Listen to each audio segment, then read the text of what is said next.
Hey Sol, lika, titimbangin ka namin.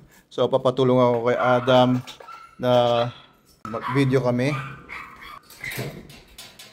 Timbangin natin si Sol. So today is day 45. Day 45 na ni Sol dito, 1.5 months. Ang isang regret ko dahil sobrang tapang nga niya nung dumating siya dito. Hindi ko siya natimbang noon. Pero ngayon, first time ko siyang titimbangin. Weight ko ngayon, which is not a good weight. Logan, alis dyan, alis. 98.1, ulitin natin kasi baka, alis Logan. Baka na, ano ni Logan. 98.1. Pagkakasama ko naman si Sol. Sol, come here Sol. Nako! Ito talaga si Sol, gusto niya talaga pumasok. Lika na Sol, come here, come on. Lika. Labas. Basta. Come on. Ayan, very good. Sige, timbangin natin. So, bubuhatin ko siya. Tapos kita may timbang, ha? Come on, Sol. Very good boy. Yeah. Very good. Oh. Yeah, very good. 137.8. Teka ulit. Sol. Okay. Good boy.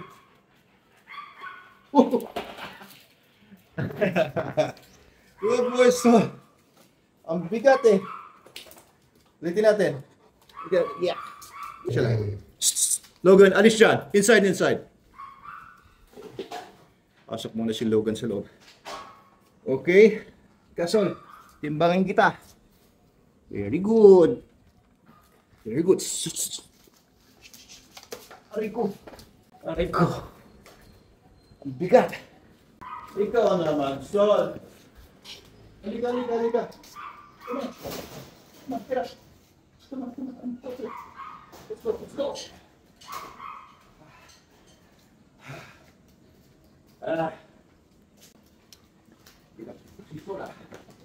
Titimbangin lang kita. Okay, come on, Sol. Come on. Ikaw, Sol. Yun. Okay, very good. Come on. Ayaw naman siya ma-stress. Baka bigla naman siyang mangagat. Okay na yung relationship namin eh. Pero baka dahil sa ganito, pagsimula siyang mangagat. Sige. Woo! Okay. Okay, again, I am 98.4 na ngayon. Come here, Sol. Good boy. Oh. Okay. Yeah, very good boy. Logan, alis. Yeah.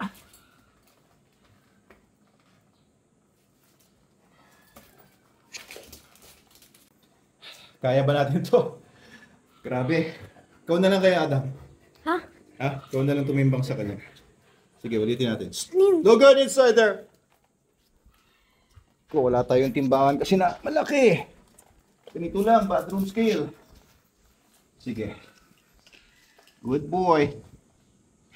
Sige, dahan-dahan ko, ha. Okay, yan. Very good. Dahan-dahan. Ayun, 132. Ayan, 132.3. 132.3 minus 98.3. Pwede ang timbang ni Sol ay 34. Tama. So, ang timbang, guys. Upo ka, Sol. Sit down. Yeah, very good. Ang timbang ni Sol ay 132 minus 98. So that is 34 kilograms si Sol ngayon. So timbangin natin siya regularly, mga twice a week para malaman natin. Timbangin din natin si Logan. Pasok ko na, Sol, basta 34 ka, tandaan natin 34. After a week or two, timbangin ulit natin si Sol. Inside. Come on, inside, Sol. Inside here. Here. Oi. Come on, inside. Inside. Maya. Logan naman, Logan. Come here, Logan. Logan. Okay. Alright. Tika. Timbang ni Logan. Come here. Get up, Logan. Yeah. Good boy. So, Alice.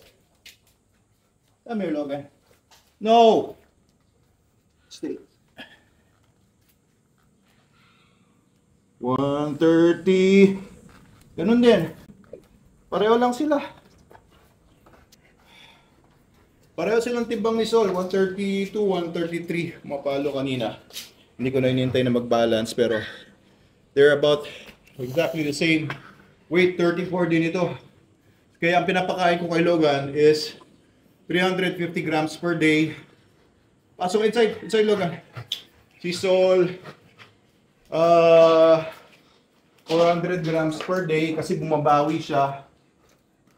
Ayun, si Sol, pumasok na. Kaya, okay kay Sol yung 400 kasi nag-exceed tayo, lumalampas tayo doon sa 1% ng feeding guide kapag gusto natin na mag-gain weight yung aso. Si Logan naman, hindi natin gusto mag-gain ng weight, kaya yung 350 grams sa kanya, ayos na ayos. Ayan. SDN, the best dog food in the multiverse. Tingnan natin kung ano pa maging resulta kay Sol. Kasi visually, nakikita natin na maganda yung resulta kay Sol. Wala tayong data dati kasi hindi nga mahawakan si Sol, hindi mabuhat, hindi matimbang na ganon. Kaya wala tayong data sa weight niya when he started out.